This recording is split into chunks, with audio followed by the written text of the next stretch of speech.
నమస్తే, welcome to Bharati TV. నేను బాపయ్య.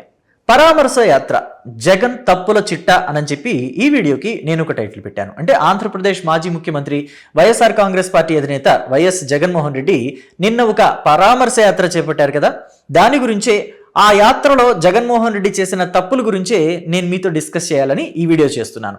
అయితే జగన్మోహన్ రెడ్డి పరామర్శ యాత్రలో, లేకపోతే ఓదార్పు యాత్రలో, లేకపోతే రైతు యాత్రలో ఇలాంటివి గతంలో అనేకం చేశారు కదా, వాటిల్లో కూడా తప్పులు జరుగుతూనే ఉన్నాయి. ఈసారి కూడా తప్పులు చేశారు జగన్మోహన్ రెడ్డి. అయితే మనం గతంలో ఏవైనా తప్పులు చేస్తే అలాంటి తప్పులు రిపీట్ కాకుండా మనం చూసుకుంటూ ముందుకు వెళ్తాం లైఫ్లో. కానీ జగన్మోహన్ రెడ్డి మాత్రం అలాంటి తప్పులే మరి రిపీట్ అయ్యే విధంగా ప్లాన్ చేసుకుంటారో, లేకపోతే ఆయన యాత్రలో అవి రిపీట్ అవుతూ ఉంటాయో తెలియదు, కానీ ఈసారి కూడా అలాంటివే రిపీట్ అయ్యాయి. అయితే ఈసారి జగన్మోహన్ రెడ్డి చేసిన తప్పులేంటి, గతంలో చేసిన తప్పులేంటి అనేది ఒకసారి టచ్ చేసి చూద్దాం.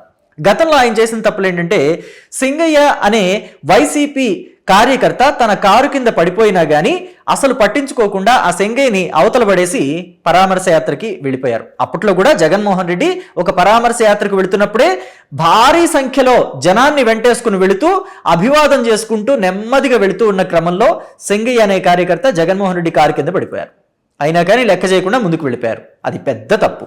అలాగే రైతుల్ని పరామర్శిస్తానని చెప్పేసి జగన్మోహన్ రెడ్డి వెళ్ళారు. మామిడి రైతులకి గిట్టుబాటు ధర లేదు అని చెప్పి. ఆరుగాలం రైతులు పండించింది మామిడి పళ్ళు. అయితే ఆ మామిడి పళ్ళకి గిట్టుబాటు ధర లేదంటే ప్రభుత్వాన్ని ప్రశ్నించాలి.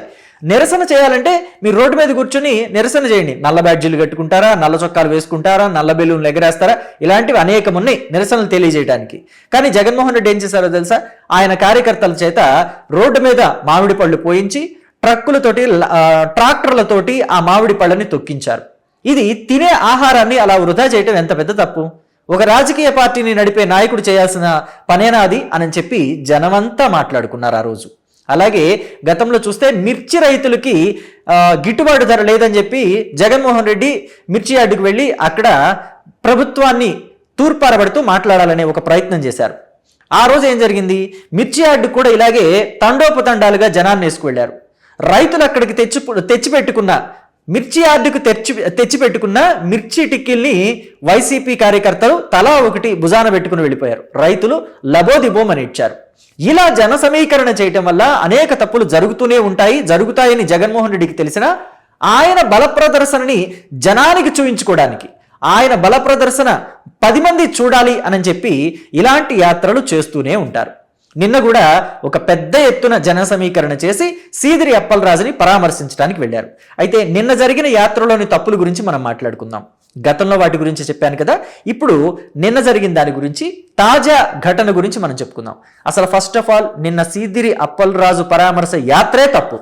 అసలు ఆ యాత్రే వ్యర్థం అన్నమాట. వైసీపీకి ఏమాత్రం మైలేజీ తెచ్చి పెట్టని యాత్ర. ఇక్కడ ప్రతిపక్షంలో ఉన్నారు జగన్మోహన్ రెడ్డి. ఆయన యాత్రలు చేపట్టినా, నిరసనలు చేసినా, ఏది చేసినా కానీ ప్రజలకి నచ్చేలాగా ఉండాలి. పార్టీ కార్యకర్తలకి నచ్చటం కాదు. ఇప్పుడు పార్టీ కార్యకర్తలే కదా మొన్న ఓట్లేసింది. పార్టీ కార్యకర్తలు మాత్రమే ఓట్లేస్తే కేవలం 11 సీట్లు మాత్రమే వచ్చాయి. మళ్ళీ పార్టీ కార్యకర్తల్ని మాత్రమే సంతోషపెడితే ఆయనకి వచ్చేది మళ్ళీ ఆ 11. గొప్పగా ఏం రావు.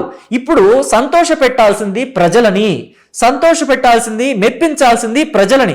ఆ ప్రజల్ని మెప్పించాలంటే ఆ ప్రజలకి నొప్పి కలగకుండా చూసుకోవాలి. జగన్మోహన్ రెడ్డి ఏం చేశారు, అసలు చేయకూడని పరామర్శ యాత్ర చేశారు. ఇక్కడ చేయకూడని పరామర్శ యాత్ర అని పదే పదే ఎందుకు అంటున్నానంటే, బాధిత కుటుంబం ఎవరు, దానయ్య, గొర్రెల కాపరి యాదవ సామాజిక వర్గానికి చెందిన దానయ్య సీదిరి అప్పలరాజు కొడుకు చేసిన రోడ్డు ప్రమాదంలో చనిపోయాడు. అయితే బాధితుడు సీదిరి అప్పలరాజు కొడుకు అవడు, సీదిరి అప్పలరాజు అవడు, దానయ్య అవుతాడు. దానయ్య కుటుంబం బాధిత కుటుంబం అవుతుంది. సో జగన్మోహన్ రెడ్డి పరామర్శించాల్సింది దానయ్య కుటుంబాన్ని. అయితే దానయ్య కుటుంబంలో చిన్న పిల్లలు ఉన్నారు. 1.5 పిల్లాడు ఒక పిల్లాడు అయితే, ఒక 4 ఏళ్ల పిల్లాడు ఇంకొక పిల్లాడు ఉన్నాడు. ఇద్దరిని అసలు నువ్వు ఎలా పెట్టుకుని బతుకుతావు ఏంటి అని చెప్పేసి ఆ మహిళకి భరోసా ఇవ్వాలి. మేము నీకు అండగా ఉంటాము, వైసీపీ పార్టీ నుంచి కొంత అమౌంట్ ఇస్తాము, అలాగే సీదిరి అప్పలరాజు నుంచి కూడా నీకు కొంత అమౌంట్ ఇప్పిస్తాము, కుదిరితే ప్రభుత్వం నుంచి కూడా కొంత పరిహారం వచ్చేలాగా మేము మాట్లాడతాము అని చెప్పేసి వాళ్ళకి ఏదో హెల్ప్ చేసే విధంగా అక్కడికి వెళ్ళి వాళ్ళని పరామర్శించాల్సింది పోయి ఆయన సీదిరి అప్పలరాజుని పరామర్శించడానికి వెళ్ళారు. అయితే అదైనా చేశారా అంటే అది చేయలా. అసలు పెట్టిందే తప్పుడు యాత్ర, తప్పు. ఆ యాత్ర పెట్టడమే పెద్ద మిస్టేక్. కానీ ఆ యాత్రను కూడా ఫుల్ఫిల్ చేశారంటే చేయలేదు. ఆయన ఉదయం 11 గంటలకి విశాఖ ఎయిర్పోర్ట్కి వచ్చారు.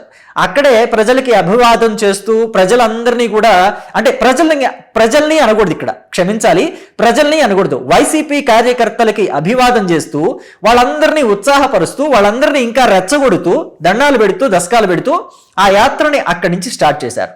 నిజానికి విశాఖపట్నం ఎయిర్పోర్ట్ నుంచి శ్రీకాకుళం జిల్లాలో సీదిరి అప్పలరాజు ఉన్న జైలు దగ్గరికి వెళ్ళడానికి 2 గంటలు అయితే సరిపోతుంది. జగన్మోహన్ రెడ్డి దగ్గర ఉన్న హై ఎండ్ కారులో 2 గంటల్లో వెళ్ళొచ్చు. బస్సులో అయితే 2 గంటలో 2.5 గంటలో పడుతుందేమో. కార్లు జగన్మోహన్ రెడ్డి దగ్గర ఉన్నవి హై ఎండ్ కార్లు కాబట్టి 2 గంటల లోపే వెళ్ళిపోవచ్చు. కానీ జగన్మోహన్ రెడ్డి ఏ టైంకి వెళ్ళారో తెలుసా? 11 గంటలకి విశాఖ ఎయిర్పోర్ట్లో దిగితే సాయంత్రం 6:05 అయింది ఆయన అక్కడికి వెళ్ళేసరికి.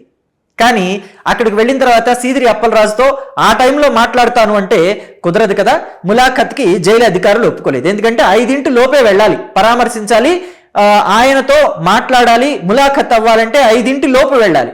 5 తర్వాత ఎవరిని ములాఖత్ అవ్వనివ్వరు. సో అసలు పెట్టిన యాత్ర పూర్తిగా వృధా అయిపోయింది. పెట్టిందే తప్పు యాత్ర, అది కూడా పూర్తిగా వృధా. అది ఒక రెండవ తప్పు. ఇక బయటకు వచ్చి జగన్మోహన్ రెడ్డి మాట్లాడిన మాటల్లో ఎన్ని తప్పులు ఉంటాయి మీరే వెతుక్కోవచ్చు. ఎందుకంటే జగన్మోహన్ రెడ్డి మాట్లాడటం మొదలు పెట్టారంటే ట్రోలర్స్ కి ఒక పెద్ద ఫుల్ మీల్స్ అన్నమాట.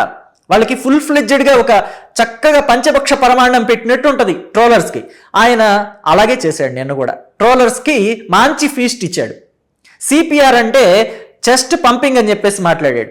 దాన్ని ఎంతలా ట్రోల్ చేస్తున్నారో మీరంతా చూడొచ్చు. ఫుల్ ఫామ్ చెప్పడం చేతగాక జగన్మోహన్ రెడ్డి వెనక వాళ్ళని అడుగుతూ వాళ్ళు ఆ ఫుల్ ఫామ్ చెప్పినా కానీ ఆయన నోటికి తిరక్క చెస్ట్ పంపింగ్ అని చెప్పేశాడు.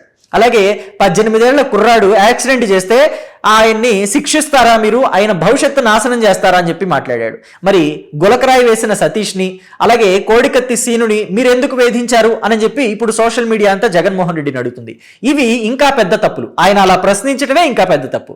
అలాగే సీదిరి అప్పలరాజుని కేసులు పెట్టి వేధిస్తారా అని చెప్పేసి మాట్లాడారు. అవి ఎంత పెద్ద తప్పు ఆ మాట.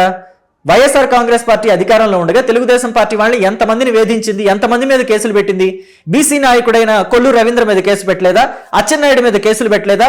వాళ్ళని జైలుకు పంపించలేదా? చంద్రబాబు నాయుడు జైలుకు పంపించింది పిచ్చి పిచ్చి కేసులు పెట్టి, ఆధారాల కేసులు పెట్టి కాదా?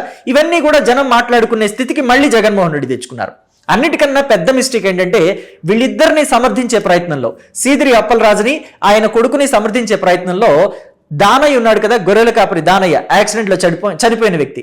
ఆయనకేముంది, వయసు కూడా 40-45 దాటిపోయినాయి కదా, ఇంకేముంది అని చెప్పేసి అన్నారు. అంటే 40-45 దాటిన వాళ్ళందరినీ యాక్సిడెంట్ చేసి చంపేయచ్చు అని ఒక జీవో పాస్ చేస్తాడేమో జగన్మోహన్ రెడ్డి రేపు అధికారంలోకి ఉన్న ఏపీ ప్రజల కర్మగాలి వస్తే అని చెప్పి జగన్మోహన్ రెడ్డి గురించి ప్రజలు మాట్లాడుకుంటున్నారు. జగన్మోహన్ రెడ్డి ఒక పార్టీని నడిపే నాయకుడు అయ్యుండి ఇలాంటి మాటలైనా మాట్లాడాల్సింది అని చెప్పి జనమంతా కూడా ప్రశ్నిస్తున్నారు. ఇన్ని తప్పులు, ఒక్క యాత్రలో ఇన్ని తప్పులు చేశారు. ఇంకా మాట్లాడాలంటే సరే, మీకు మీ బల ప్రదర్శన చేసుకోవాలనుంది. ఒక రాజకీయ పార్టీని నడుపుతున్న నాయకుడు కాబట్టి కార్యకర్తలకి లేకపోతే నాయకులకి ఉత్సాహం కల్పించాల్సిన బాధ్యత కూడా జగన్మోహన్ రెడ్డి మీద ఉంది అనుకుంటే విశాఖపట్నం ఎయిర్పోర్ట్ నుంచి మొదలుపెట్టిన తర్వాత మధ్యలో ఎక్కడైనా ఒక బహిరంగ సభ పెట్టి అక్కడ మాట్లాడుకుని ప్రభుత్వాన్ని తూర్పారబట్టదలుచుకుంటే తూర్పారబట్టి, ప్రభుత్వం మీద ఏమైనా నిందలు వేయదలుచుకుంటే, రాజకీయ నిందలు వేయదలుచుకుంటే ఆ రాజకీయ నిందలు అక్కడ వేసేసి ఆ తర్వాత నేరుగా అప్పలరాజు దగ్గరికి వెళ్ళి పరామర్శించకపోయారా? అప్పలరాజుని పరామర్శించినట్టుండేది. ఈలోపు టైం కుదిరితే దానయ్య ఫ్యామిలీ దగ్గరికి కూడా వెళ్ళటానికి వీలుండేది కదా. సో ఎందుకని అలా చేయలేదు అంటే కేవలం నా వెనక ఇంతమంది మార్బలం ఉంది అని చెప్పేసి జనానికి చూపించడానికి. ఈ జనం కూడా మంది మార్బలం కూడా ఎలా వస్తారు? జగన్మోహన్ రెడ్డి వస్తున్నాడు అనగానే వీళ్ళింట్లో పనులు ఇవన్నీ కూడా వదిలేసుకుని, ఉద్యోగాలు వదిలేసుకుని, పనులు వదిలేసుకుని, పొలంకి వెళ్ళే అవసరాలను కూడా పక్కన పడేసి, పొలాలను వదిలేసి, ఇళ్లను వదిలేసి, పిల్లలను వదిలేసి అందరూ వస్తారా రోడ్ల మీదకి? అలా ఎవరు రారు. 100-200 ఇవ్వాలి, బిర్యానీ ప్యాకెట్ ఇవ్వాలి, మగవాళ్ళైతే సాయంత్రానికి ఒక సీసా ఇవ్వాలి. ఇవన్నీ ఇస్తే వస్తారు. మొన్న ఆల్రెడీ చూసాం మనం విశాఖపట్నానికి జగన్మోహన్ రెడ్డి వెళ్ళినప్పుడు ఆడవాళ్ళని కెమెరా మైకులు ఇవన్నీ తెలియని వాళ్ళని కొంతమందిని అడిగితే, అంటే మనల్ని షూట్ చేస్తున్నారని పాపం ఆ ఇంటెన్స్ తెలియని వాళ్ళని కూడా అడిగితే వాళ్ళు ఏం చెప్పారు, కొంతమంది ఏమో ఏం మాట్లాడుకుని వెళ్ళిపోయారు. ఏమ్మా ఏంటి మీరు ఇలా వచ్చారంటే జగన్మోహన్ రెడ్డిని చూద్దామని చెప్పేసి వచ్చి తప్పించుకున్న వాళ్ళు తప్పించుకున్నారు. కానీ కొంతమంది కొంచెం వయసులో పెద్దవాళ్ళు మనల్ని షూట్ చేస్తున్నారన్న విషయం వాళ్ళకి తెలియని వాళ్ళు ఏం చెప్పారంటే, పిలిచారండి వచ్చాము, డబ్బులు ఇస్తామన్నారు, ఇంకా ఇవ్వలేదు, బిర్యానీ పెడతామన్నారు, సాయంత్రం మళ్ళీ తీసుకెళ్లి దిగబెడతామన్నారు అని చెప్పేసి చెప్పారు. ఇవి గతంలో కూడా చాలా సార్లు జరిగాయి.